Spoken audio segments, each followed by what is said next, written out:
Good morning, friends and neighbors. This is Steve Sparks with another edition of Celebrating Democracy. I'm going to be doing this series. I'll try to do it every day until December 7th, Pearl Harbor Day, and I've made a commitment to my community to share my story, my family story, to help us get reconnected to our history, our legacy, because I think that a lot of us, especially boomers, are feeling like we've become disconnected with all the division, with all the us and them, and the politics of today has just taken us completely off the rails when it comes to a conversation about democracy. It gets lost. So I'm going to continue to tell my family story, and I'm going to start today with my mom, my dear mom, who passed away at age 97. What a history, and with she and my father and our military family. We are a military family. I am a U.S. Navy brat, and I'm very proud of it. So there's a lot to say about my mom. I have to take a deep breath a little bit. I'm going to try to just do this in 10-minute increments, and we'll get back to it, and we'll see how this goes. So let me take a deep breath and see if we can start someplace here.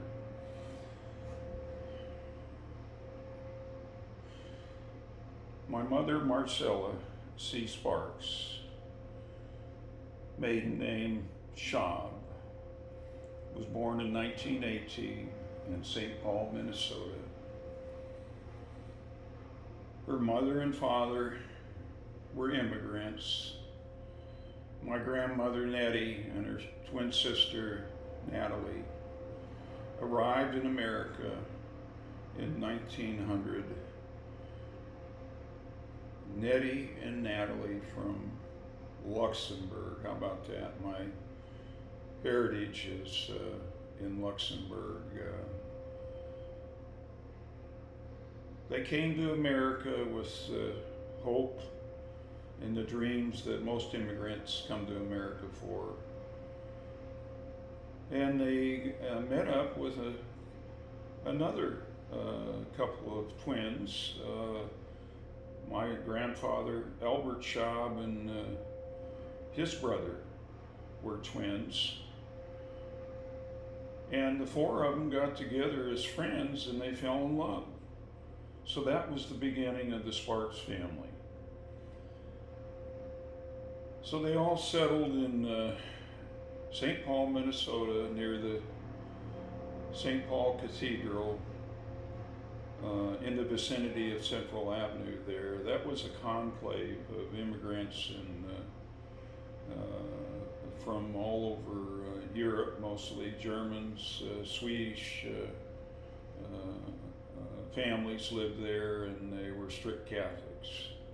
So my grandmother went to church every day at 6:30 a.m. and took her kids with it. I don't know if my grandfather Al went. I'm not sure about if he was that religious at all. I'm not sure if he went to church, but my grandmother took everybody to church at 6:30 a.m. So as the years went by, my mother grew up, and it was during the Depression, and it was kind of a very, very tough time for Americans. And then she met my father after he joined the Navy in 1936, and they fell in love. My Aunt Eunice introduced them. They all lived in the same neighborhood, but they didn't know them. So Mom and Dad got to know each other mostly in letters and postcards, and we didn't have smartphones back then, so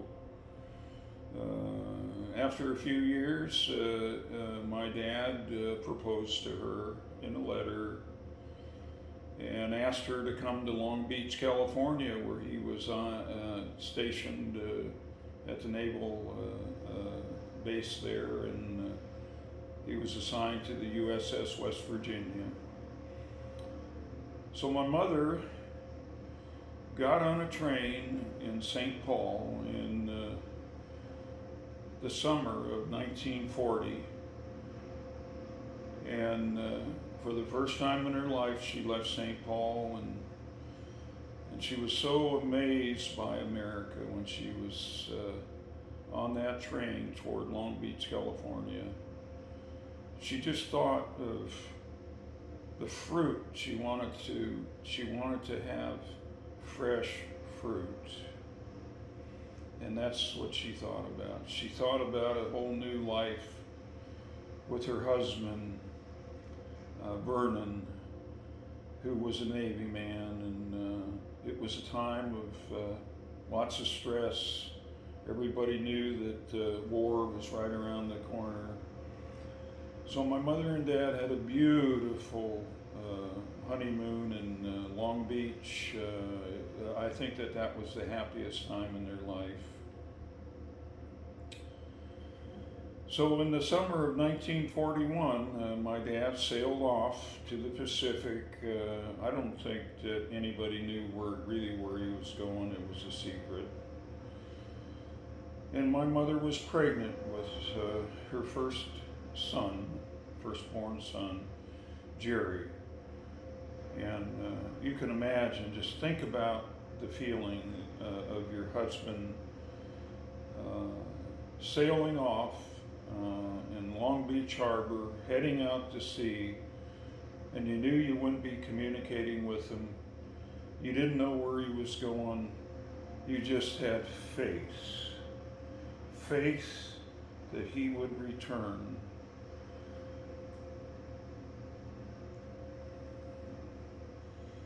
I'm going to stop there for a moment, and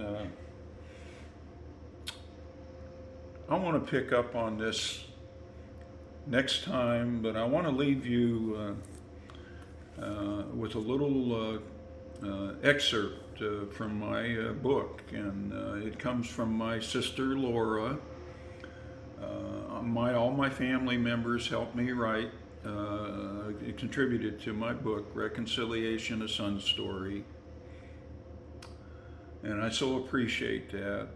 My wife Judy was so gracious and kind and patient with me while I wrote this book. It was hard, but it was my first step in healing, is to revisit my past.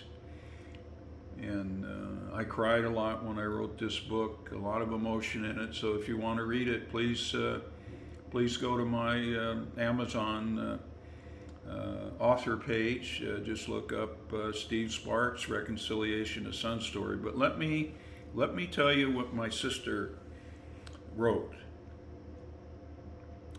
So Sister Laura shares this experience, which represents the usual trigger for disharmony and another challenging visit with Mother.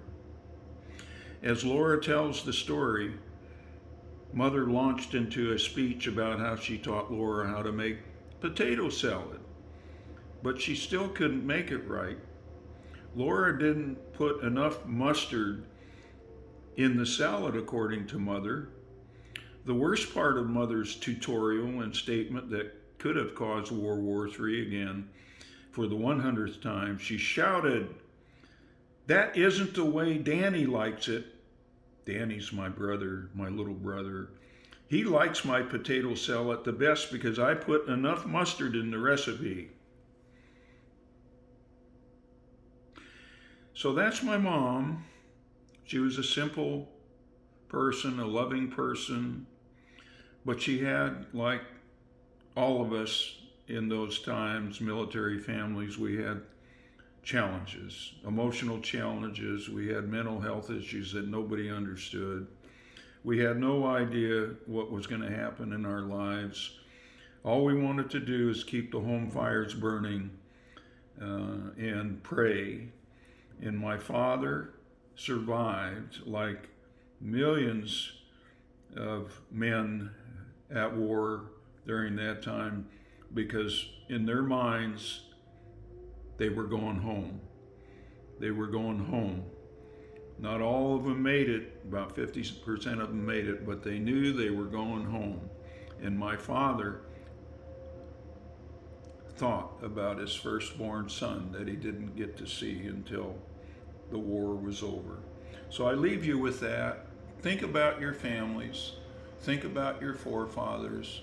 Go back, take a look at letters, grab those boxes, look in those old boxes with pictures and albums and all those stories. Bring them out, take them upstairs or downstairs and start to look at them and start to think about what your family, what your legacy, what your family members experienced back then